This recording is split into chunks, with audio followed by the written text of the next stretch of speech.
Olá pessoal, eu sou o professor Viegas e hoje vou falar sobre a regra do arredondamento. A regra que eu utilizo, é segundo as normas do IBGE, Instituto Brasileiro de Geografia e Estatística. Eu utilizo tanto nas disciplinas de matemática, de física e de estatística. E no caso da minha disciplina eu arredondo para 2 casas decimais após a vírgula. Pode arredondar para 3, para 4, para 5, quantas quiser, depende do professor, No caso da minha disciplina, estou utilizando 2 casas após a vírgula.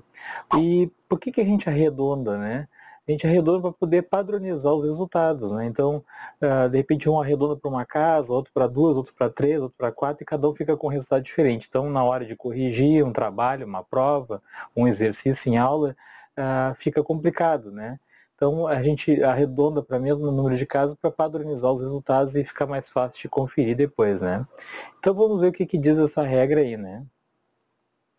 Então, a regra segue a resolução 886/66 da Fundação IBGE, o Instituto Brasileiro de Geografia e Estatística, e o arredondamento é feito da seguinte maneira. Primeira situação. A primeira situação diz o seguinte: quando o primeiro algarismo a ser abandonado é 0, 1, 2, 3 ou 4, fica inalterado o último algarismo a permanecer. Ou seja, o que quer dizer isso? Quando a terceira casa for menor do que 5, eu vou descartar a terceira casa e vou deixar a segunda casa igual. Então, no meu resultado ele deu 53,224 e então passa a ser 53,22. Isso pode ser, se for na física, pode ser a velocidade média, por exemplo, 53,22 metros por segundo, Então, pode ser preços de produtos, R$ 53,22, Então, vai depender do cálculo ali, Então, se for menor do que 5, a terceira casa, eu deixo a segunda casa igual. Vamos ver a segunda situação, então. A segunda situação é quando o primeiro algarismo a ser abandonado é 6, 7, 8 ou 9. Nesse caso, aumenta-se uma unidade o algarismo a permanecer. Ou seja, a terceira casa é maior do que 5, eu sempre vou aumentar uma unidade na segunda casa decimal.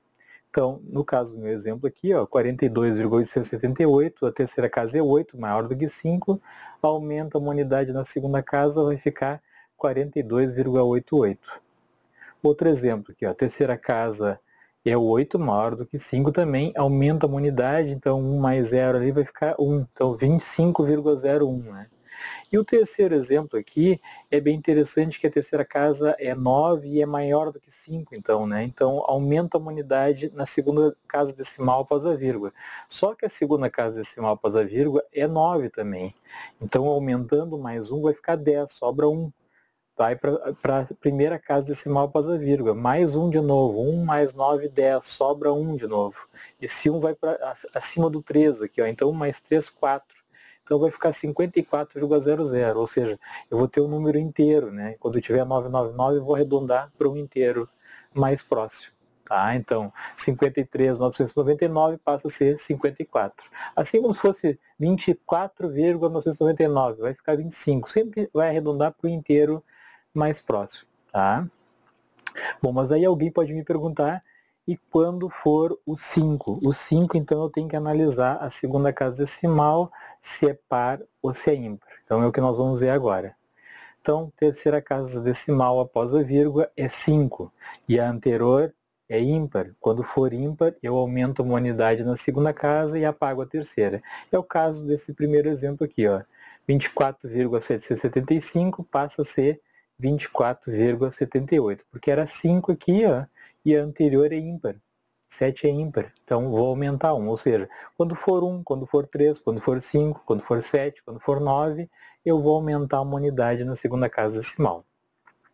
E quando for 5 e a anterior for par, que é o caso desse meu segundo exemplo aqui, 24,565, a terceira casa é 5, a anterior é 6, é par, apago a terceira e deixo a segunda igual, então passa a ser 24,56.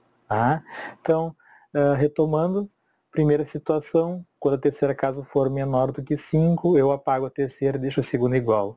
Quando a terceira casa for, segunda situação, quando a terceira casa for maior do que 5, aumenta uma unidade na segunda casa e deixa a segunda casa igual. Apaga a terceira casa, né? Deixa a segunda, aumenta uma na segunda casa decimal após a vírgula e apaga a terceira. E a terceira situação é quando for o 5. Só serve para o 5. Às vezes o pessoal confunde, né? É ímpar a segunda. Não, o que interessa é se a terceira casa for 5. Se a terceira casa for 5, então aí eu vou olhar a segunda. Se for ímpar, ou se é ímpar ou se é par. Se é ímpar, aumenta uma unidade. Se é par, deixa igual. Nos outros casos não interessa, se for menor do que 5 a terceira casa, não interessa se é anterior, é par ou ímpar. Se a terceira casa for maior do que 5, não interessa se a segunda casa é par ou ímpar. É só na situação do 5. Se é 5 a terceira casa decimal, o anterior é ímpar, ou seja, se é 1, 3, 5, 7, 9, ou se é 5 a terceira casa e anterior é par, se for o 0 não é par, mas entra nessa parte aí, nessa regra, o 0, 2, 4, 6 e o 8 eu deixo igual.